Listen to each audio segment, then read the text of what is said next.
కన్నీళ్ల మధ్యలో నడిపించాడు. ఆ పూటకి అంత ఆహారం లేని పరిస్థితిలో నన్ను నడిపించాడు.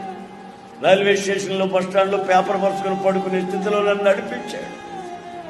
ఒంటి మీద బట్టలు ఉతుక్కొని కట్టుకొని ప్రార్థన మందిరానికి పోయేంత స్థితిలో ఆ నదిలో ఉతుక్కొని సబ్బు లేకపోతే అక్కడ ఉతుక్కున్న వాళ్ళందరూ పడేసి ఉంటారు ఇంత మొక్కలు, అవన్నీ తీసి ఎంత ముద్ద చేసి నా బట్టలు ఉతుక్కొని శుభ్రంగాను ఆరబెట్టి ధరించి అప్పుడు మీటింగ్లో పోయి వాక్యం చెప్పిన స్థితి నాకు తెలుసు. ఆయన నడిపించిన లోతైన మార్గం. ఇప్పుడు ఎట్టి పరిస్థితిలో ఉన్న వ్యక్తినైనా నేను ధైర్యపరచగలను, ఆలోచన చెప్పగలను, వాళ్ళని కౌన్సిలింగ్ చేయగలను, వాళ్ళకి విషయాలు చెప్పి వాళ్ళని ఆధ్యాత్మికంలోతో నడిపించగలిగే స్థితికి దేవుడు నన్ను నడిపించంటే ఆయన ముందు నన్ను నడిపించిన ఆ మార్గాలలో ఉన్న ఆ యొక్క శక్తి ఈ రోజున నన్ను ఈ విధంగా నడిపిస్తున్న సంగతి